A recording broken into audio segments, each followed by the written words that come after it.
Alors nous sommes très heureux de vous accueillir ce matin. Nous, c'est les directeurs des pôles carrières des associations de diplômés que vous représentez ici dans cette salle. Et tous ensemble, dans ce cadre de ce G16 Plus Careers, on a pensé que ce thème de travailler en ONG pourrait intéresser beaucoup d'entre vous. Et évidemment, on est très heureux de vous voir aussi nombreux. Alors, vous avez auprès de moi Sylvie de Martenne, donc, qui représente l'EM Lyon, Michel Rosaire pour les mines, Solveig Debré Sandeline, qui elle, représente l'ESSEC, Guy Delcroix, qui représente donc Centrale, Hervé Alix pour Supélec, Nicolas Zarpas pour Polytechnique, Lucie Martin pour l'Agro. Et Lucie est avec moi coprésidente de ce G16 Plus Careers. Alors je me suis demandé si nous, on ne pourrait pas être une ONG, parce que j'ai compris que les ONG, il fallait être indépendant politiquement, indépendant financièrement et servir l'intérêt général. Mais je demanderai à nos intervenants ce qu'est une ONG et s'ils nous labellisent effectivement nous aussi ONG. Et Didier Jean Perrin pour Sciences Po, que nous remercions beaucoup. Et puis Nicolas Bautron qui s'est caché, qui est là-bas tout au fond et qui représente l'INSEAD. Voilà, donc tous ensemble, on vous accueille ce matin et on voudrait donc remercier tous nos intervenants. Vous avez vu la richesse de leur parcours sur le petit leaflet qu'on vous a distribué et qui est un gage effectivement, de la qualité et de la richesse des échanges qu'on va avoir tous ensemble. Et puis bien sûr, je voudrais remercier Joël Garnier-Line, qui est la cheville ouvrière de cette matinale carrière, qui a préparé, organisé cette table ronde et à qui je cède bien volontiers la parole. Joël, à vous.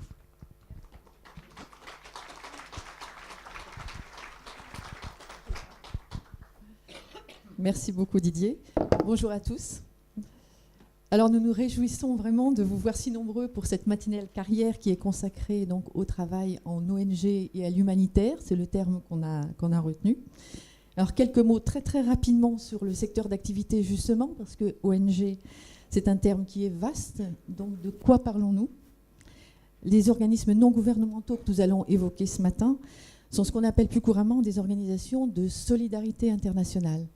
Donc là, je me permettrai juste, pour être un petit peu plus précise, de reprendre la description qui est donnée par la plateforme Coordination Sud, des structures non lucratives, évidemment, issues d'une mobilisation souvent militante, citoyenne, à caractère privé, agissant pour des causes sociales dans 3 principaux domaines, la solidarité internationale, les droits de l'homme et l'environnement, avec une dimension internationale, ou non d'ailleurs, comme nous allons le voir. Alors le secteur, vraiment très rapidement, il n'existe aucun recensement officiel de ces organismes de solidarité internationale ou nationale qui sont surtout d'une grande variété de tailles et d'activités. Donc Coordination Sud, nous allons présenter un petit peu plus tout à l'heure cette plateforme, en regroupe par exemple 152 qui représenteraient au total 10 000 emplois. Mais la très grande majorité d'entre eux sont de taille moyenne et petite. Il s'agit d'un secteur en mutation, sous le coup de transformation en profondeur, nous allons en parler, touchant ses modalités par exemple de financement, un secteur qui est impacté bien sûr par les politiques sociales et de développement de notre pays, mais aussi impacté par l'évolution du paysage national et international, là je parle des sociétés civiles, avec lesquelles ces organismes sont en prise directe. Le monde bouge et le secteur des ONG se doit de s'adapter. Donc sont venus spécialement pour nous les présenter et pour répondre surtout à toutes vos questions, des responsables de haut niveau d'organismes de tout premier plan. Donc je vous présente Florence Delacour-Lepetit de la Fondation de France, Anne-Claire Denevy pour Médecins du Monde, Emmanuel Perrin donc, qui va représenter le secteur catholique, le secours catholique, bien connu. Vous avez Adrien Tomarcho pour Acted. Et nous avons donc la chance d'accueillir Philippe Jachan, qui est président récemment élu de la principale plateforme des ONG de développement et de solidarité internationale, Coordination Sud. J'en profite donc pour les remercier tous. Quelles opportunités professionnelles offrent ces organismes? C'est ce que nous allons découvrir, que l'on soit jeune diplômé ou plus expérimentés, pour nous parler de la problématique de reconversion pour des professionnels du secteur marchand. Nous avons la chance d'avoir la présence du cofondateur de l'ADEMA, l'Association de développement du management associatif, Hervé Garot, qui est ici et que je remercie également de sa participation. Je vais maintenant me tourner vers nos intervenants avec qui nous avons prévu de faire 2 tours de table. Nous allons les écouter d'abord sur parler de leur organisation et des métiers qu'on y rencontre. Et ensuite, nous les interrogerons sur les opportunités de carrière qui existent dans leur structure, les profils qu'ils recherchent, et nous écouterons leurs conseils. Je vous propose, en termes d'organisation, de réserver, si vous voulez bien, vos questions, qui seront certainement nombreuses, j'en doute pas, pour la fin des interventions. Et enfin, un tout dernier point, parce que je vois que j'arrive à la fin des 2 minutes qui me sont imparties. Nous avons la chance d'avoir 2 grands témoins de l'action humanitaire qui apporteront leur témoignage en toute fin de table ronde. Il s'agit de Lindsay Nefesh-Clark, qui est ici au premier rang, fondatrice du Women's World Wide Web, elle nous en parlera, et de Anne-Charlotte Schneider, ici également, responsable des urgences chez Action contre la faim. Bien, alors je me tourne vers Florence Delacour-Le-Petit. Bonjour. Donc, vous êtes directrice ressources humaines, organisation et système d'information de la Fondation de France. Alors, la Fondation de France est un acteur de premier plan, hein, bien sûr, du monde de la solidarité en France. Est-ce que vous pouvez nous la présenter un peu et surtout, quel type de métier y rencontre-t-on? Bonjour à tous. Alors, pour vous parler de la Fondation de France, il est important de préciser que la Fondation de France est une entreprise totalement privée qui ne vit pas de subsides publics et qui a schématiquement deux types d'interventions. D'abord, on intervient à travers la gestion de nos fondations sous égide, puisque nous gérons plus de 750, si je suis tout à fait juste, pour cette année, on arrive à 775 fondations sous égide, dont nous apportons une gestion, mais aussi un conseil philanthropique. Et puis le deuxième champ, nous intervenons à travers nos programmes sociaux qui sont de la redistribution dans tous les domaines de l'intérêt général. Alors sur les métiers de la Fondation de France, bien, ils sont un peu au regard de ces 2 piliers de mission. On a à peu près un tiers des effectifs de la Fondation de France qui sont spécifiques aux métiers dits du mécénat. Donc les métiers du mécénat, ça va être ces métiers autour de la redistribution sur des thématiques sociales, donc dans tous les champs, comme je le disais. Ça va des enfants à la santé, à l'handicap, à l'emploi, à l'habitat, à la culture. La liste est encore plus longue que celle-ci. Et l'autre partie sur le mécénat va concerner la gestion des fondations. Sinon, les 2 tiers de l'entreprise reposent sur des métiers qui sont totalement transversaux à n'importe quel secteur, c'est-à-dire les métiers de la gestion. Alors là, on va retrouver des métiers autour, évidemment, des ressources humaines, bien entendu, les métiers de l'informatique. Donc, je dirige la direction des systèmes d'information, donc on retrouve absolument tous les mêmes métiers que dans n'importe quel DSI. Nous avons des métiers autour de la comptabilité, de la gestion, de la finance. Alors la finance, on pourrait presque être étonné dans un domaine comme le nôtre, sauf que la Fondation de France, faut se resituer que à travers en particulier la gestion de ces plus de 750 fondations représente 2,5 milliards de gestion d'actifs financiers à traiter. Donc ce qui veut dire une vingtaine de banques et avec lesquelles nous travaillons au quotidien. Donc nous nous retrouvons à gérer une trésorerie, à gérer des fonds de placement qui sont tout à fait les mêmes métiers qu'on retrouverait dans la finance plus classique. Nous avons des métiers autour de l'immobilier, puisque nous gérons un très gros patrimoine immobilier qui est celui que on nous a légué dans la plupart des cas. Et puis nos fondations sous égide ont aussi leur patrimoine immobilier. Donc on retrouve tous les métiers classiques de l'immobilier, parce que nous avons des biens inaliénables, donc il faut gérer ces fonds de façon permanente. Nous avons aussi des métiers qui sont les métiers autour des legs, puisque une des sources de revenus principales de la Fondation de France, et bien entendu, ce sont les legs. Donc là, on retrouve tous les métiers du notariat, Ce sont des métiers qu'on recrute de façon assez importante. Et je voudrais refaire un point. Alors, pour eux, et puis bien entendu, on a tous les métiers du développement et du marketing, puisqu'aujourd'hui, il faut aussi attirer des donateurs pour venir à la Fondation de France. Et je reviendrai sur le premier point concernant les métiers du mécénat.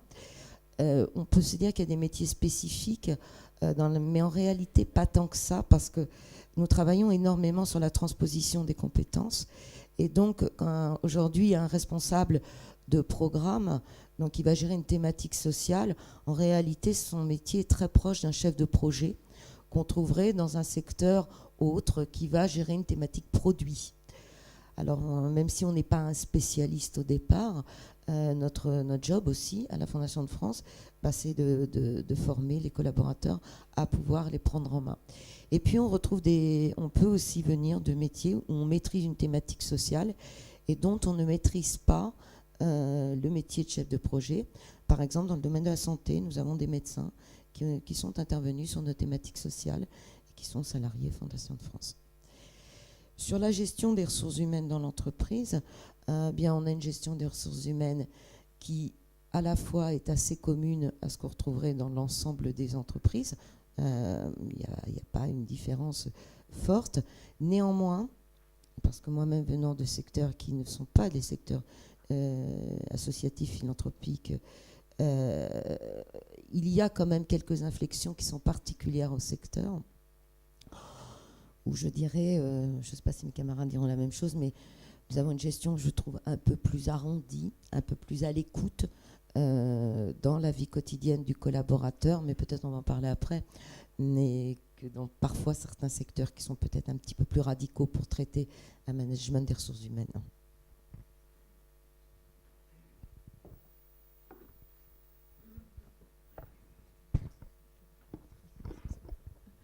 Merci beaucoup, Florence Delacour-Le-Petit, pour toutes ces informations concernant la Fondation de France. Nous y reviendrons. Je vais passer la parole à Hervé Garot de l'ADEMA. Donc, l'ADEMA, c'est l'association du développement du management associatif. Je crois que dans la salle, nous avons un certain nombre de gens qui ont déjà un parcours derrière eux et qui, donc, par exemple, dans le secteur marchand et qui se trouvent confrontés à la problématique, éventuellement qui ont envie de changer de secteur et donc d'une reconversion professionnelle dans le secteur des ONG. Et donc, qu'est-ce que peut apporter cet organisme pour cette problématique, ou peut-être d'autres d'ailleurs, dont vous allez nous parler à toutes ces personnes. Merci beaucoup. Merci, bonjour à tous. Donc l'ADEMA, c'est en effet l'association pour le développement du management associatif qui a été créée il y a 12 ans maintenant. Je suis l'un des fondateurs et j'ai créé cette association avec 2 autres personnes dont je vais vous raconter très rapidement le parcours, simplement pour illustrer ce que peuvent faire certaines personnes au milieu de leur carrière professionnelle. L'un des deux autres de mes complices, c'est Pierre Birambeau, qui est le fondateur du Téléthon. Pierre, il y a 30 ans, était un tout jeune PDG d'une PME industrielle et il a tout plaqué pour traverser l'Atlantique, rencontrer Jerry Lewis, organisateur du Téléthon américain, l'importer en France et puis en organiser presque 30 maintenant avec le succès qu'on connaît. L'autre des cofondateurs, c'est Jean Lambert, qui lui aussi a eu 2 vies, au moins 2, professionnelles. Il a été d'abord un publicitaire connu, reconnu, il a été vice-président de Publicis, et puis il a aussi tout arrêté un jour pour devenir le directeur de la communication et du développement de la Ligue nationale contre le cancer. Vous voyez, ces 2 personnes illustrent le chemin qu'on peut faire d'abord dans l'univers marchand, puis ensuite dans celui de l'intérêt général. Lorsque nous avons, Jean-Pierre et moi, créé l'ADEMA il y a 12 ans maintenant, c'était pour essayer d'apporter une modeste contribution à la tentative de rendre les associations, les fondations, les organisations du secteur de l'intérêt général plus performantes en préservant leur militantisme. Nous considérons que performance et militantisme ne sont pas incompatibles. Alors que fait l'ADEMA ? Essentiellement, son activité consiste à proposer un cycle de formation diplômante au management des associations et des fondations à Mines ParisTech. C'est une formation qui s'adresse à des dirigeants associatifs, bénévoles ou salariés, ou ceux qui aspirent à le devenir. Par cette phrase, il faut comprendre les administrateurs d'associations ou de fondations, les cadres dirigeants, salariés, les étudiants fraîchement émoulus de l'université ou d'une grande école et qui souhaitent s'engager dans l'intérêt général mais ne veulent pas encore prolonger de manière trop longue leurs études, les personnes qui s'apprêtent à prendre leur retraite et qui, au crépuscule de leur vie professionnelle, se disent « j'ai travaillé comme un cinglé toute ma vie, je n'ai pas eu le temps de me consacrer à des actions d'intérêt général, il est temps pour moi de devenir bénévole, mais je ne sais pas comment faire ». Et puis aussi des gens qui travaillent ou ont travaillé dans l'univers marchand, ce qu'il est convenu d'appeler les entreprises, et qui se disent « j'ai envie de donner un nouveau sens à ma vie, je veux mettre mon expérience et mes compétences accumulées au service d'un projet d'intérêt général, mais je ne sais pas bien comment faire ». Voilà ce qui constitue les élèves de notre cycle de formation au management associatif à Mines ParisTech. Alors, dans la réalité, le gros de nos troupes, ce sont des salariés d'associations et de fondations qui ont envie de progresser dans leur organisation ou pour pouvoir accéder à d'autres plus importantes avec des responsabilités plus grandes. Et puis ce sont des personnes qui veulent faire le grand saut du monde merveilleux des entreprises à cet autre monde non moins merveilleux de l'intérêt général. Qu'est-ce que l'ADEMA propose ? Des modules de formation sur des sujets qui nous apparaissent spécifiques du management d'une organisation sans but lucratif. L'ADEMA ne propose pas de formation à Word, à Excel, à l'anglais, à la prise de parole en public ou à la conduite de réunion, parce que tout ça ne nous semble pas particulièrement spécifique du pilotage d'une association. En revanche, elle propose des formations à la stratégie, à la gouvernance, au modèle économique, à la communication, au développement des ressources, à la finance, au juridique, parce que tout cela nous semble particulier de la gestion du pilotage d'une association. Est-ce que j'ai encore le temps d'ajouter 3 mots, ou je les dirai plus tard? Alors, je vais les dire maintenant. Je vais essayer de les dire vite. J'ai comparé l'entreprise et l'association. Je vais employer ces termes pour faire simple. Entreprise, c'est les sociétés commerciales à but lucratif. Association, fondation, les organisations sans but lucratif d'intérêt général. Qu'est-ce qui les différencie? À mon sens, 3 choses. 3 points sur lesquels que je vais dire de manière très résumée. La première différence à mes yeux, et qui est la plus importante, c'est qu'une entreprise, elle est créée, elle existe pour créer de la valeur et de la richesse. Et elle a une logique de modèle économique. Et son projet, son plan stratégique sont des outils au service de son modèle économique. Dans une organisation d'intérêt général, c'est exactement le contraire. Une association, par exemple, a une logique de projet. Et son modèle économique n'est qu'un outil au service de son projet. Je ne dis pas qu'une association ne doit pas avoir de modèle économique, au contraire, elle doit avoir les moyens de faire prospérer son projet de manière efficace et robuste, mais c'est un outil au service de son projet. Deuxième différence, alors on a cité tout à l'heure le chiffre de 10 000 ONG, peut-être, c'est ça, Joël, c'est ce que vous avez dit? Pardon, 10 000 emplois, oui, pardonnez-moi, bon, peu importe. Il y aurait 1 300 000 associations actives en France. Là-dessus, seulement 175 000 sont employeurs. Donc ça veut dire que le plus gros, les 9/10 des associations ne sont animées que par des bénévoles. Dans celles qui ont des salariés, il y a aussi des bénévoles, au minimum au sein du conseil d'administration. C'est la deuxième différence. Pouvoir faire travailler ensemble des personnes au statut différent, avec des motivations qui peuvent être différentes, c'est-à-dire des bénévoles et des salariés, c'est une deuxième différence qui rend le travail dans une association particulièrement délicat, difficile et en même temps enthousiasmant. Le troisième point de différence, à mon sens, entre l'entreprise et l'association, c'est que l'association est le lieu du collectif, plus encore que l'entreprise. C'est le lieu de la co-construction, c'est le lieu de la décision commune, c'est le lieu du consensus. Dans une association, moins que partout ailleurs, on n'a jamais raison quand on a raison tout seul. Et il faut donc, même s'il y a une ligne hiérarchique, même s'il y a des gens qui décident, faire en sorte que toutes les parties prenantes puissent s'associer aux décisions qui sont prises et se les approprier. Et cela rend, encore une fois, le parcours dans une association à la fois particulier, particulièrement difficile et particulièrement enthousiasmant. Merci beaucoup Hervé Garot pour cet éclairage bien utile, je crois, pour tous. Je vais juste faire une petite annonce. J'ai un petit problème de micro. Si ce serait plus pratique maintenant que je vais m'éloigner des interlocuteurs d'avoir un deuxième micro qui fonctionne. Merci.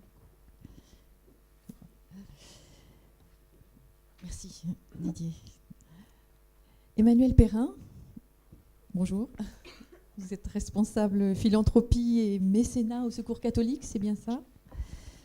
Puis vous êtes par ailleurs trésorier de l'AFF, nous allons en parler tout à l'heure. Donc le Secours catholique, il bénéficie d'une grande notoriété, on croit bien le connaître, et pourtant c'est un organisme qui a beaucoup évolué, je crois, qui s'est transformé dans toutes ces années. Donc est-ce que vous pouvez nous en parler un petit peu de ce qu'il est aujourd'hui, et puis aussi de ce qui est important de savoir si on s'intéresse à cet organisme et si on a envie d'y travailler. Bonjour, donc je travaille au Secours catholique depuis 7 ans. Le Secours catholique, c'est une organisation avant tout de bénévoles. C'est 60 000 bénévoles en France, en 4 000 équipes locales. C'est une des plus grosses associations en termes de réseau et de maillage territorial. Cette association comporte également 1000 salariés. Ce qu'on a coutume de dire, c'est que ces salariés sont au service des bénévoles. C'est-à-dire que ce n'est jamais les salariés qui réalisent directement l'action du Secours catholique, ce sont bien toujours les bénévoles. Sur ces 1000 salariés, il y en a environ les 3/4 qui sont dans nos structures départementales, régionales. Ce sont des métiers d'animation locale pour un bon tiers des 1000 salariés. Les autres sont des métiers administratifs, type comptable, secrétaire, et puis un métier d'encadrement qui est le délégué, qui est le responsable local de l'antenne du Secours catholique. Ensuite, les 250 qui restent sont au siège, sur des fonctions support, où là, effectivement, c'est très semblable aux métiers habituels en matière de communication, en matière de RH, en matière de finance. Donc là-dessus, il n'y a pas de particularité, peut-être un petit peu sur la collecte, peut-être un petit peu sur la communication, et évidemment sur les métiers d'encadrement de l'action, où là, on a encore des métiers très, très terrain. Donc l'évolution qu'on a pu constater, c'est effectivement la professionnalisation très forte. Je le constate chaque jour au Secours catholique, on a des types de salariés très différents entre des personnes qui sont des anciens militants, qui ont commencé très très tôt dans l'action sociale, dans le militantisme, parfois très très tôt même déjà au Secours catholique, et qui ont progressé et pris petit à petit des fonctions diverses, et puis des personnes jeunes diplômés ou en cours de carrière qui viennent et qui sont recrutées pour leurs compétences particulières, vraiment particuliers sur les fonctions support. Le petit point que je voulais développer, c'était, en partant de cette idée de compétence, c'était un peu l'articulation entre conviction et compétence, en sachant que il vous faut les deux aujourd'hui. La conviction, elle est importante. Alors au Secours catholique, on ne vous demande pas d'avoir été scout, d'avoir été enfant de chœur et d'avoir été ancien séminariste pour rentrer. Il n'y a pas à part sur certaines fonctions très particulières qui sont représentatives et pour lesquelles il faut une adhésion forte aux valeurs du Secours catholique qui puissent quand même leur source dans l'Évangile. Il n'y a pas de certificat de baptême requis. Néanmoins, il faut avoir une forte adhésion aux valeurs de l'association. On entend, alors vous le disiez, mais le fait de chercher un sens, je pense qu'on ne vient pas dans l'associatif pour chercher un sens. Fabriquer des yaourts, fabriquer des vêtements, ça a un sens aussi parce qu'on en a tous besoin. Donc quand on vient en association, c'est plutôt parce qu'on cherche une adéquation entre ses motivations propres et son fonctionnement propre et les motivations et le fonctionnement d'une association. Pour prendre mon parcours personnel, qui est celui dont je peux le mieux parler, moi j'ai fait l'agro Sciences Po et je me destinais à travailler à la Commission européenne, donc je passais les concours pour ça. On attend, une fois qu'on a eu les concours, on peut attendre un peu de temps avant d'être embauché. Ce temps m'a permis de réfléchir, de mûrir, de m'apercevoir qu'une carrière administrative n'était pas forcément ce qui me convenait le mieux, que c'était quelque chose de très structuré, de très cadré, et que si je devais travailler pour l'intérêt général, le monde associatif me conviendrait peut-être mieux. Et du coup, j'ai eu la chance de rentrer au Secours catholique sur un CDD, donc qui m'a donné l'occasion de tester, de voir si ça me plaisait, et je me suis rendu compte que ça me plaisait beaucoup. C'est pour ça que j'y suis encore 7 ans après. Et je pense que la différence que j'ai faite et qui m'a permis de choisir entre cette carrière administrative et cette carrière en ONG, c'est effectivement se rendre compte de la richesse qu'il y avait à ce que ce soit les personnes elles-mêmes, les citoyens eux-mêmes qui prennent en charge l'idée qu'ils ont et la volonté de transformation qu'ils peuvent avoir pour la société. Ça, c'est quelque chose qui m'a beaucoup marqué, surtout au Secours catholique où c'est 60 000 bénévoles. C'est vraiment des bonnes volontés de tous les jours qui font fonctionner l'association et qui réalisent une action que j'aime beaucoup, que j'admire beaucoup. Et donc cette adéquation entre la motivation, la mission du secours et son fonctionnement, je l'ai trouvée et j'en suis ravi. En revanche, après ça, la façon dont je suis rentré au Secours catholique, là, d'une façon plus pragmatique, ça a été vraiment sur une compétence. C'est-à-dire qu'en attendant de travailler à la commission, j'avais un poste de consultant en système d'organisation, enfin en système d'information et organisation. Et c'est vraiment sur ce métier-là que j'ai été recruté. J'ai commencé comme responsable de la mise en place du système de comptabilité et de gestion, qui était dans la continuité du métier que je faisais en tant que consultant. Et ça, c'est ce que j'ai fait pendant un an et demi. En revanche, après ça, une fois qu'on y est, on favorise beaucoup la mobilité interne. Donc depuis, en 7 ans, j'ai fait 4 postes différents. Je me suis occupé de l'application comptable. Ensuite, je me suis travaillé sur les statistiques et le ciblage sur le marketing direct, parce que je connaissais la partie informatique et parce que par mes études, j'avais fait pas mal de stats. Ensuite, je suis passé sur la partie mécénat et maintenant, j'ai élargi un petit peu et je m'occupe de l'équipe d'une équipe qui s'occupe des legs, de la partie grand donateur et de la partie mécénat. Donc du coup, cette idée de mobilité après, elle est vraiment présente. Alors dans une association comme le Secours catholique qui a 1000 salariés, elle est possible. Dans des associations plus petites, elle est parfois plus difficile. Mais en tout cas, une fois qu'on est dans le secteur associatif, il est sans doute plus facile de bouger sur des fonctions différentes que dans d'autres secteurs. J'ai respecté le timing.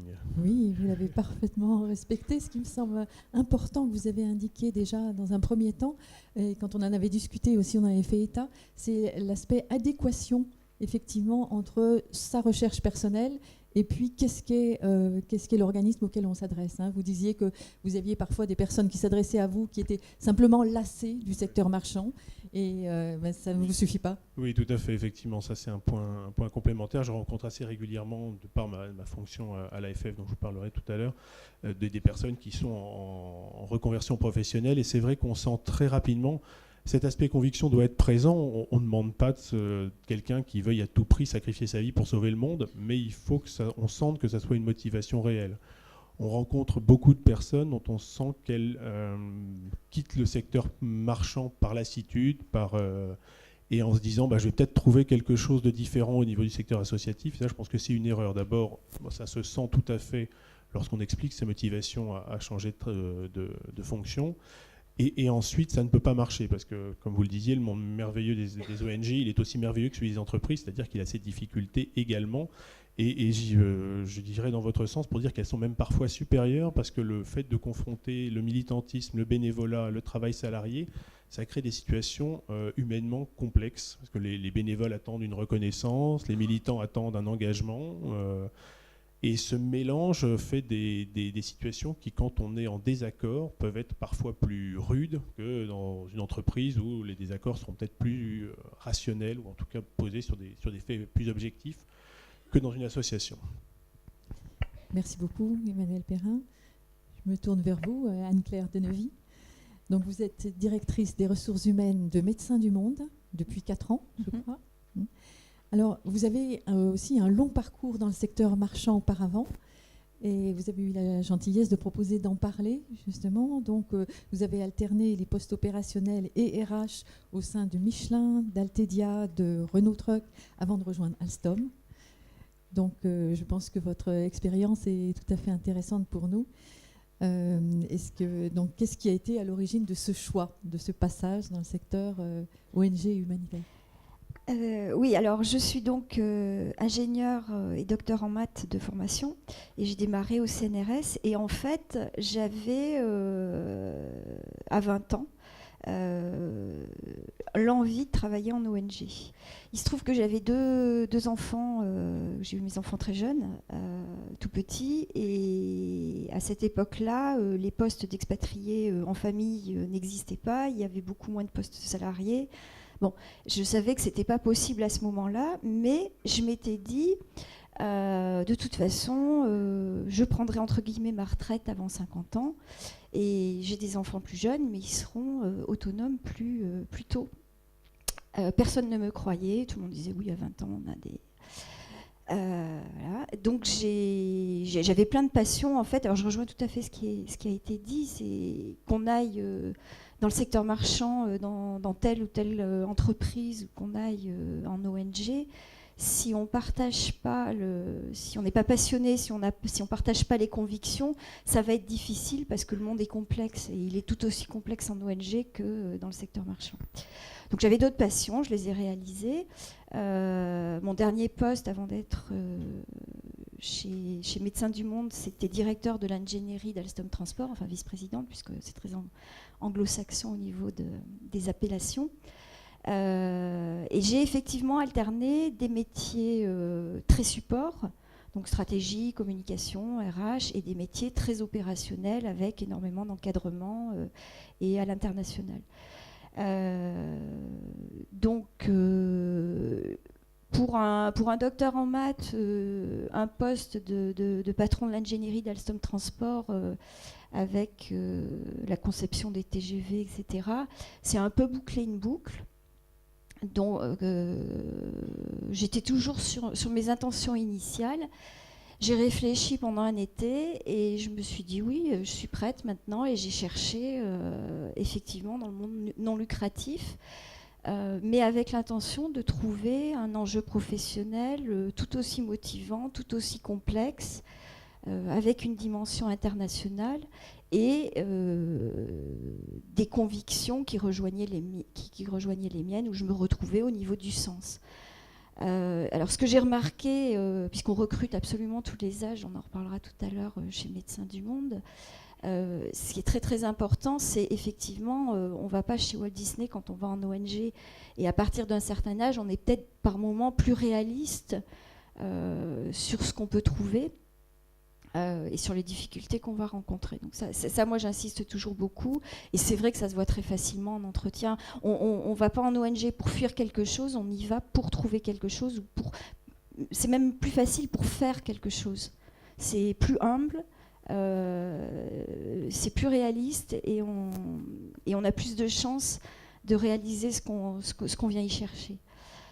Donc voilà, alors après, si vous avez des questions, je pouvais raconter tous les postes que j'ai tenus. Mais c'est peut-être plus intéressant de parler de ce qu'est Médecins du Monde. Donc c'est une ONG d'action médicale et très orientée sur le changement social, qui a la particularité d'être présente aussi bien dans l'action sociale en France que dans la solidarité internationale. Il y a 350 projets à l'international, 200 en France. On est 4000. Sur les 4000, on est 2000 bénévoles qui interviennent sur les programmes français. 1500 environ salariés de droits nationaux, donc des acteurs des pays dans lesquels on intervient à l'étranger. Et en salariés de droit français, qui est peut-être ce qui vous intéresse le plus, en fait, on n'est pas très nombreux. On est 300, 350, 300 CDI. 100 expatriés. Donc une des particularités de Médecins du Monde, c'est l'approche communautaire, et c'est le principe extrêmement connu de Mandela, ce que vous faites sans nous, vous le faites contre nous. Donc en fait, l'engagement chez Médecins du Monde, il est énormément basé sur des bénévoles en France et sur des acteurs nationaux dans les pays dans lesquels on intervient, et via des partenariats avec la société civile qu'on essaie de développer. Les métiers qu'on y trouve, on va retrouver tout à fait ce qui vous a été décrit par les autres. Nous, on a 75% de postes en encadrement, à peu près. Donc tout à fait les formations type grandes écoles pour la France, bon, sachant qu'on recrute absolument toutes les nationalités. Les deux seuls métiers qui sont un peu plus particuliers, mais auxquels on peut se former par transfert de compétences extrêmement rapidement, c'est ce que vous avez mentionné, la collecte et le plaidoyer. Mais qui sont des... Bon, pour quelqu'un qui a fait une business school, la collecte, c'est d'abord du marketing. Et le plaidoyer, c'est connaître son sujet et c'est de l'argumentation, de la rédaction et de la communication. Voilà. Sinon, vous allez trouver... alors, pour les ingénieurs, s'il y a quelques ingénieurs dans la salle, c'est comme dans un certain nombre d'entreprises, les métiers de la logistique répondent à un besoin de plus en plus criant. Et on trouve très peu d'excellents logisticiens. Donc ça, si on parle de transformation de métier, la logistique va être un des métiers sur lesquels il y a beaucoup de voies d'avenir. J'ai dit qu'on était dans l'action médicale, mais les médicaux chez nous sont soit bénévoles, on en a très très peu en fait en salariés, c'est soit des bénévoles sur les missions France, soit des médicaux chez nos partenaires dans les pays dans lesquels on intervient, ou des salariés nationaux, mais extrêmement peu hors urgence. Mais on aura un témoignage urgence, je crois, tout à l'heure. Hors situation d'urgence, où là encore, on envoie des médicaux. Et l'autre particularité, mais qui a été évoquée aussi, c'est la cohabitation de la militance et de la compétence, mais qui ne se divise pas du tout entre salariés bénévoles. Un médecin bénévole, il est bien évidemment extrêmement compétent, surtout s'il a une spécialité. Et un salarié qui vient travailler chez Médecins du Monde est en général extrêmement militant, puisqu'une des différences qu'on avait évoquées, faut quand même le dire, c'est les salaires. Donc quand vous faites le choix, vous avez des postes qui sont aussi intéressants que dans le secteur marchand, parfois plus difficiles, parfois plus complexes, mais qui sont franchement beaucoup moins bien payés. Donc les personnes qui font ce choix-là, ils ne le font pas parce qu'on ne va pas les prendre parce qu'ils ne trouvent pas ailleurs. Ils adhèrent aux valeurs de l'association, ils adhèrent à cet engagement-là. Nous, on a un positionnement où le ratio entre les 3 plus hauts salaires et les 3 plus bas salaires est inférieur à 4. Donc vous voyez combien peuvent gagner les dirigeants. Voilà, c'est une des différences majeures. Merci beaucoup Anne-Claire Deneville. Donc effectivement, on arrive à avoir une image un petit peu plus claire de ce que peut être ce secteur. Je vois que personne ne s'est encore levé pour partir, donc je vous remercie. Philippe Jachan, donc je me tourne vers vous. Merci beaucoup de votre présence. Vous êtes délégué à l'action de coopération internationale au sein d'une ONG qui est Solidarité laïque. Et donc désormais président de Coordination Sud, nous allons en parler. Donc pouvez-vous dans un premier temps nous présenter Solidarité laïque, ses missions et puis les métiers qu'on y trouve? Oui, bonjour à tous, merci. Quelques mots, alors c'est au fur et à mesure évidemment des interventions des collègues ici. Bon, les choses sont dites, donc ça va aller plus vite, parce que beaucoup d'éléments qui ont été présentés, je les partage grandement et font écho à ce que également nous pouvons connaître et vivre dans notre organisation. Alors quelques mots sur Solidarité laïque. La particularité de Solidarité laïque, c'est d'être une tête de réseau d'abord. Donc c'est un regroupement d'organisations qui sont 57, je crois. Donc 52 membres, donc 52 organisations qui ne sont pas des organisations de solidarité internationale, qui ne sont pas des ONG elles-mêmes. Donc Solidarité laïque est une association qui a été constituée par des organisations françaises qui sont issues de ce qu'on appelle le monde de l'économie sociale, globalement. Donc ce sont des organisations, ce sont des mutuelles, des coopératives, des syndicats, des fondations et des associations. Nos membres donc agissent en France, donc ce sont des mutuelles comme la Maïf, la MGN par exemple, des banques coopératives, des associations d'éducation populaire, des syndicats, donc qui ont le cœur de leur action sur le territoire national. Donc notre organisation a pour mission d'être cet ensemblier fédérateur des compétences de nos organisations membres dans le cadre d'actions de solidarité, à l'international essentiellement, mais également sur le territoire national. Et donc nous avons à ce niveau-là, nous pour enjeu, enfin pour objectif de l'organisation, d'agir sur le renforcement des sociétés civiles dans les pays partenaires, donc avec les pays avec lesquels nous travaillons.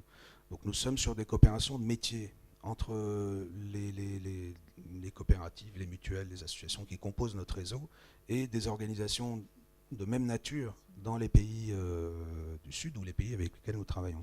Donc l'enjeu pour nous, c'est l'amélioration des politiques publiques en matière éducative, par exemple, en matière de protection sociale, en matière de droit syndical, par exemple, dans les pays partenaires, au travers du renforcement des organisations du tiers secteur, finalement, qui dans ces pays-là se structurent. Et aujourd'hui, on est complètement dans un monde où, j'en parlerai peut-être tout à l'heure, la structuration des sociétés civiles dans les pays du Sud et de tissus d'ONG et d'associations et d'organismes non gouvernementaux dans les pays du Sud se développe beaucoup et constitue une réalité importante et d'une certaine manière une victoire également pour ce que nous représentons ici, qui sommes tous, bon an mal an, engagés dans cet enjeu-là.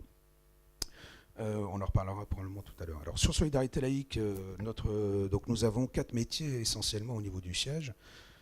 Le métier de coordinateur, d'abord. Donc, comme je disais, nous, les salariés, les équipes au niveau du siège ne sont pas des gestionnaires, ne sont pas des intervenants directs, ne sont pas des gestionnaires de projet. L'organisation n'intervient pas en direct sur le terrain, mais nous faisons faire en fait. Facilitateurs. Voilà, nous sommes facilitateurs, coordinateurs des métiers donc, que nous mobilisons au sein de notre réseau. Ce qui veut dire qu'effectivement, on est également dans des logiques où nous avons des professionnels de la gestion de projet, de la coordination de projet à l'international, au niveau du siège, et qui travaillent avec des mutualistes, des éducateurs, qui ne sont pas et donc qui s'engagent bénévolement au titre de leurs organisations dans nos programmes, mais qui ne sont pas eux-mêmes des spécialistes des relations internationales ou de la coopération. Donc nous avons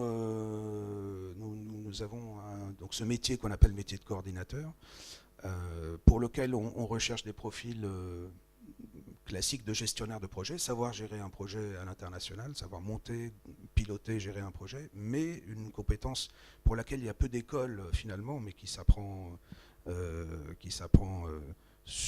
dans l'action, qui est une compétence de réseau, de mise en réseau et de coordination multi-acteurs, savoir mettre ensemble différents acteurs au sein d'un programme, faire cohérence entre acteurs et actions. Donc là-dessus, des profils de type généraliste, des gens en capacité d'appréhender la complexité, ça a été dit, des situations politiques dans lesquelles nous pouvons nous trouver et des jeux d'acteurs finalement, c'est des profils qui nous intéressent beaucoup. Voilà. Ça, c'est donc le métier central à l'international. Ensuite, on va avoir aussi d'autres métiers plus classiques, métier de collecteur, redistributeur. Donc oui, nous avons également des services marketing, collecte de dons, puisque notre modèle économique est porté sur 3 piliers, les cotisations de nos membres, les dons des donateurs privés en France, des citoyens, et puis des subventions publiques, évidemment. Donc le métier de collecteur, de marketing, ça a été dit évidemment, est important. Métier de communication, il faut savoir valoriser son action aussi et expliquer auprès du public et rendre compte. Et puis nous sommes également une organisation qui porte du plaidoyer en France, donc ça a été dit également comme Médecins du Monde, sur les droits à l'éducation notamment dans le monde, c'est notre cœur de métier. Et donc là-dessus, pareil, capacité à analyser des politiques, à analyser ce que peuvent faire les bailleurs internationaux, notamment en matière de politique d'aide au développement, capacité à plaider, à organiser des arguments, à influencer. Donc ce sont également des métiers très importants dans notre secteur. Voilà.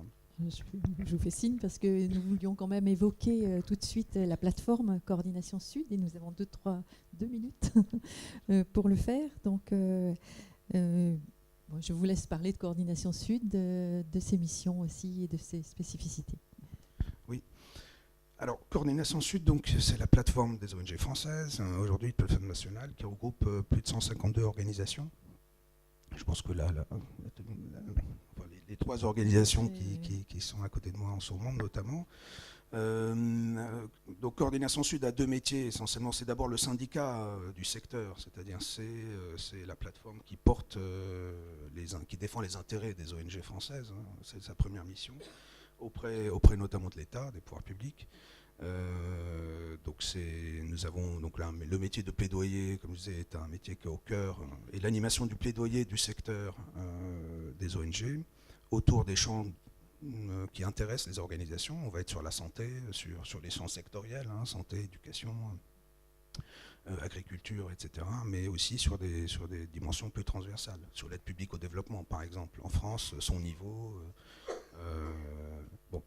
Donc ça, c'est le champ principal de Coordination Sud, qui est d'être le porte-parole, le porte-voix du secteur auprès des pouvoirs publics. Le deuxième champ est un champ de service auprès de ses membres. Donc Coordination Sud dispose de ce qu'on appelle un pôle d'appui pour le renforcement des compétences des ONG. Alors, toutes compétences confondues. Donc, on va être sur de la formation en matière de stratégie, en matière donc des éléments qui recoupent ce que vous faites au niveau d'ADEMA. Nous avons également nous animons également des clubs métiers, ce qu'on appelle des clubs métiers, c'est-à-dire là où pour des organisations, alors nous avons deux types de clubs métiers. Un dédié plutôt aux organisations à plus de 50 salariés, donc des grosses structures, où les responsables des ressources humaines, par exemple, des ONG se rencontrent. On est dans de l'échange de pratiques, échange entre pairs sur les difficultés qui sont rencontrées dans le secteur, les bonnes pratiques, comment se renforcer ensemble. Et puis un club pour des ONG de plus petite taille, qui peuvent avoir des problématiques différentes. Voilà. Donc le Coordination Sud est animateur de ça et dispose aussi d'outils au service des organisations. Coordination Sud se fait aussi le relais que beaucoup de gens utilisent, peut-être les gens le connaissent ici, hein, en matière de recherche d'emploi pour le secteur. Je pense que c'est important de le mentionner, hein, sur le site internet de sur le site. Donc Sud. nous avons plus de 3500 références, enfin appels notamment appels sur le site. Offre d'emploi, donc de la part de vos membres. Hein, qui passent par Coordination Sud. Donc les ONG en général, quand elles recherchent, font passer leurs appels par le site. Et ça marche bien, c'est assez utilisé. Ça permet aussi, au niveau de Coordination Sud, d'avoir une fonction un peu d'observatoire, donc de voir quelles sont les évolutions des secteurs, quelles sont les évolutions des besoins, des demandes aujourd'hui dans le milieu. Voilà. Très bien, merci beaucoup Philippe Jachan. Adrien Tomaccio, je me tourne vers vous. Donc, vous êtes directeur de la communication chez Acted. Acted est un acteur de tout premier plan dans le paysage des ONG françaises, qui a de fortes particularités dans son fonctionnement. Son modèle économique repose par exemple, je crois, je parle sous votre contrôle, essentiellement sur des bailleurs de fonds institutionnels, ça, c'est important de le mentionner. Pouvez-vous nous dire un petit peu plus donc, sur Acted en général et sur le type de métier et de mission qu'on y trouve? Bonjour à tous, merci. Comme Philippe, je souscris à beaucoup d'analyses et de points qui ont été partagés, donc je vais essayer de profiter en effet de la particularité d'Acted pour souligner différents sujets, enjeux évoqués ou pas dans le cadre de cette table ronde. Pour présenter brièvement Acted, on est un acteur majeur en effet du paysage humanitaire français. Pour autant, on n'est pas forcément très connu en France, la société civile. On a une action qui est née en fait pas en France, portée par un mouvement de la société civile, mais née en Afghanistan il y a 20 ans. Une structuration aujourd'hui encore très marquée par la fondation de nos activités sur le terrain, et ça structure l'ensemble de nos interventions et de notre opérationnel. Ensuite, on est une ONG par rapport à d'autres organisations autour de la table, beaucoup plus récentes, et qui a entré de plein pied dès le départ dans la professionnalisation. On n'a pas eu de débat, il n'y a jamais eu d'action bénévole et de professionnels. Depuis 20 ans, on est une ONG qui n'est composée uniquement de professionnels. On a soit des stagiaires, soit des salariés en CDD, soit des salariés en CDI, et on a une gouvernance bien sûr qui est associative et qui est, elle, complètement bénévole. Pourquoi le choix de cette professionnalisation dès le départ ? c'est pour faire face aux enjeux qu'on a identifiés dans le secteur, les enjeux qui sont un petit peu diversifiés. Je voulais parler quatre, on n'a pas en listé 4. Des logiques d'intervention qui ont évolué ces 20 dernières années. On est loin de l'image d'Épinal de l'humanitaire occidental qui apporte un sac de riz sur des terrains d'intervention. On est dans le renforcement des compétences, l'appui aux sociétés civiles et comme ce qu'on a pu l'évoquer, la co-construction. On est dans un secteur qui s'est structuré depuis 20-30 ans, qui a appris de ses bonnes pratiques, de ses erreurs et aussi une structuration en termes de financement, que ce soit les bailleurs publics ou les donateurs privés. Il y a des attentes de plus en plus fortes, extrêmement fortes de la part de tous les donateurs, que ce soit des citoyens, des donateurs individuels, que ce soit des collectivités, des entreprises, des acteurs privés ou des bailleurs institutionnels. Et c'est vrai que c'est quelque chose qui encadre énormément notre action et nos modalités d'action sur le terrain. Et aujourd'hui, le secteur, les ONG qui interviennent à l'international ont vraiment des obligations très très fortes en termes de redevabilité par rapport à nos partenaires, à nos bailleurs, à nos donateurs, des exigences en termes de productivité. On parle de ratio, efficience, efficacité de l'euro reçu, de l'euro investi.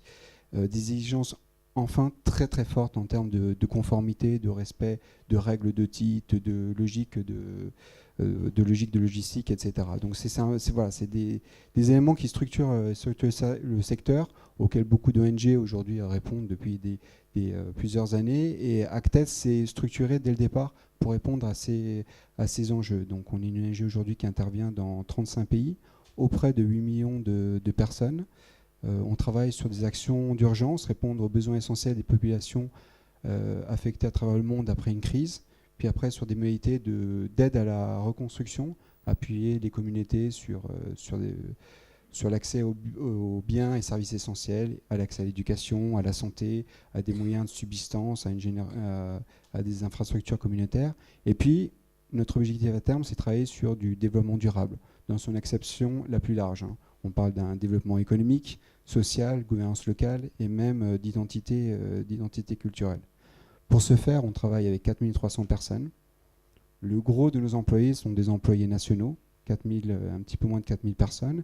Et on a donc 350, ce qu'on appelle nous des employés, des staffs internationaux, une petite cinquantaine au siège. Donc on est une toute petite structure à Paris. Et on a un petit peu plus de 300 expatriés qui sont sur le terrain. Donc le gros de l'emploi, le gros de nos activités pour ces fonctions terrain, ces fonctions salariées se font donc sur le terrain. Avec des métiers phares, on a toutes les fonctions programme, à peu près 50% de nos expatriés, qui ont des fonctions essentiellement de coordination de projet. Ils peuvent apporter pour certains une compétence technique en tant qu'ingénieur, agronome, etc. Mais ce qui est très important, ce qu'on attend d'eux, c'est une capacité, une compétence de management de projet, de planification, de suivi du projet et de management des équipes. Pourquoi ? Parce que pour nos métiers, la plupart de la technicité, on la trouve sur le terrain. Dans la plupart de nos pays d'intervention, on trouve des gens qui sont des ingénieurs civils, des agronomes, qui ont été formés soit dans leur propre pays, soit en Europe, et qui sont capables de mettre en œuvre des programmes et des projets. Ils ont leur grosse valeur ajoutée, c'est qu'ils connaissent les contextes d'intervention. Et donc nous, les staff programmes vont apporter une dimension supplémentaire en termes de management. Ensuite, on a des fonctions support qui regroupent un petit peu des métiers qui ont été présentés. On a les métiers du développement de projet. Donc c'est développer un projet, le présenter à différentes entités. Aujourd'hui, on gère 400 projets par an. On a une dimension finance. On a parlé de conformité. Donc on a des personnes qui travaillent sur la gestion financière, le contrôle des gestions. Ensuite, on a des fonctions logistiques. Donc encore une fois, on ne parle pas de logisticiens, de personnes qui vont réparer des voitures, etc. C'est des gens vraiment qui s'occupent de tout ce qui est procédure d'achat, suivi des stocks, avec beaucoup de contraintes ou d'obligations en fonction de comment on se positionne en termes de suivi des assets et de suivi de la logistique. Ensuite, on a des fonctions d'audit, de contrôle a priori et a posteriori de nos projets. Et puis après, on a des fonctions de coordination de zone et coordination pays. Sur le siège, pour terminer, on a quelques fonctions qui sont celles d'un siège, d'une organisation. Donc ces mêmes fonctions auxquelles on va ajouter quelques postes en communication, RH, système d'information et IT. Bien, merci beaucoup. Effectivement, là, c'est un bon exemple d'évolution de la société civile dont on parlait tout à l'heure dans les pays du Sud et de ce qu'on peut apporter maintenant de façon très différente de ce que pouvaient faire les ONG autrefois. Nous allons aborder le deuxième tour de table et peut-être entrer un peu plus aussi dans le concret. Nous allons maintenant donc aborder le travail en ONG en évoquant peut-être un secteur qu'on n'a pas encore évoqué pour l'instant précisément, c'est la collecte de fonds ou fundraising en bon français. Et puis ensuite, nous allons nous intéresser avec les autres. Donc je me tourne vers Emmanuel Perrin, puisque vous êtes dans ce secteur. Et ensuite, nous allons parler opportunités carrières. Et nous essaierons de recueillir vos conseils pour la salle. Donc Emmanuel Perrin, effectivement, vous êtes donc dans la collecte de fonds, dans le fundraising. Vous êtes aussi trésorier de l'Association française des fundraisers. Donc, est-ce que vous pouvez nous parler un petit peu de la spécificité? Qu'est-ce que c'est que cette activité? Quel type de profil est-ce que vous recherchez dans cette activité? Et puis, je crois que c'est une activité qui a aussi pas mal évolué ces dernières années. Donc, quels ont été ces changements? Alors, pour vous donner un ordre de grandeur, le Secours catholique fonctionne énormément sur la générosité du public, mais on bénéficie chaque année de 70 millions d'euros de dons et de 35 millions d'euros de legs approximativement, ce qui représente donc plus de 105 millions d'euros issus de la générosité du public, ce qui est plus des 3/4 de notre budget. Donc le métier de la collecte, c'est vraiment fondamental, parce que si personne ne nous donne, nous ne pourrons rien faire. Donc la collecte dans le secteur caritatif, il était basé initialement principalement sur le modèle de la vente à distance, donc des mailings, des courriers dont je pense que vous pouvez bénéficier chacun régulièrement dans vos boîtes aux lettres, avec joie j'espère. Donc ça c'est le modèle qui est encore le modèle dominant. Ça représente une part très importante, variable sur les associations, mais toujours plus de la moitié de la collecte des associations. Sur ces métiers-là, initialement, beaucoup de gens venaient justement de la vente à distance avec des compétences de marketing direct. Et on a encore régulièrement des gens qui viennent de ce secteur-là, même si ça n'est plus la partie la plus en développement. Et qu'il y a aussi pas mal de turnover interne aux associations. C'est-à-dire que les associations sont très prudentes sur leur recrutement et souvent, surtout sur des métiers un petit peu comme ceux-là où on imagine qu'il y a des spécificités, préfère recruter quelqu'un qui a déjà fait le même métier dans l'association d'à côté. Heureusement, il y a des métiers en développement sur la partie collecte, parce qu'on se rend bien compte qu'on arrive tout de même un petit peu au bout du modèle de vente à distance. Nos donateurs sont un peu fatigués des sollicitations multiples qu'on leur envoie. Et puis, le paiement par chèque, c'est pas quelque chose qui va être qui est appelé un avenir brillant.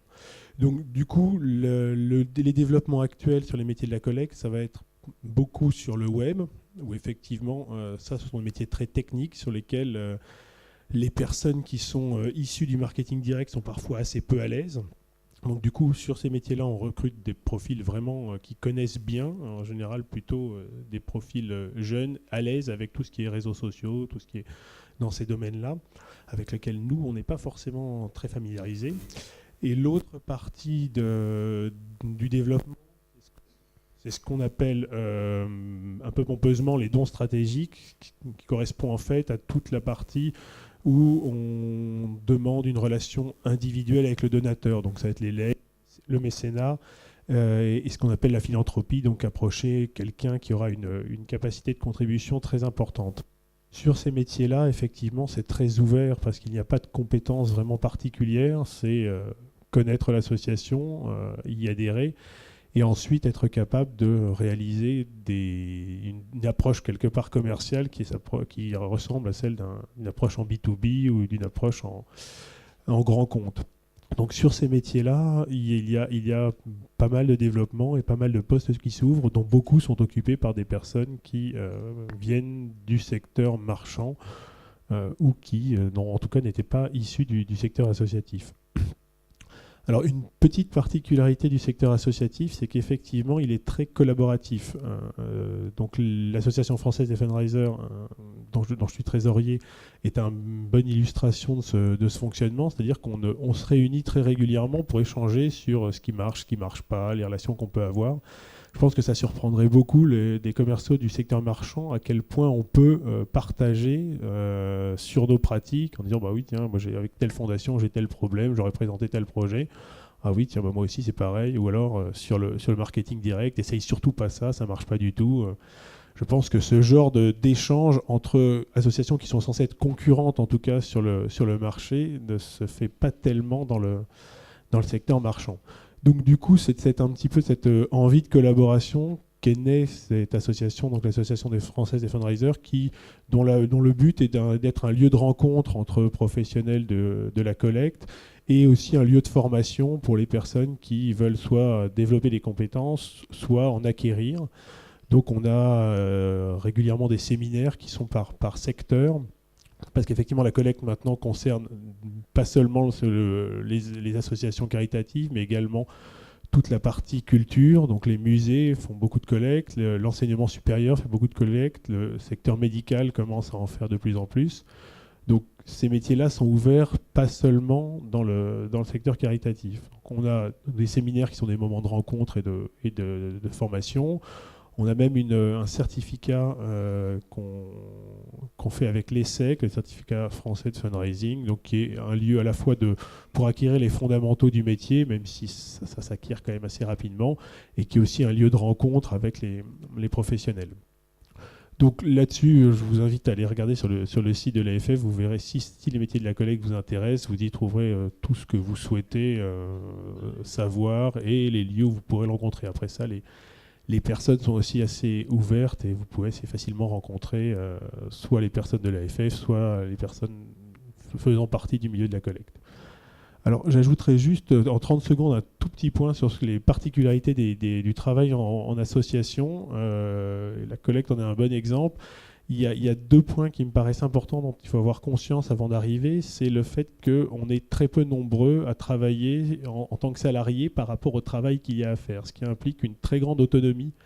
Et ça, il faut être à l'aise là-dessus. J'ai eu des expériences de voir des personnes qui ont besoin d'être fortement cadrées, d'avoir des missions claires. Si vous êtes comme ça, ne venez pas. Parce que clairement, vous faites ce que vous voulez. Enfin, alors je caricature beaucoup, mais néanmoins, on n'est pas assez nombreux, on n'a pas assez d'organisation. Et donc, du coup, il faut s'occuper d'un peu de tout en même temps. C'est à vous de définir vos priorités. C'est à vous d'y mettre les moyens qu'il faut.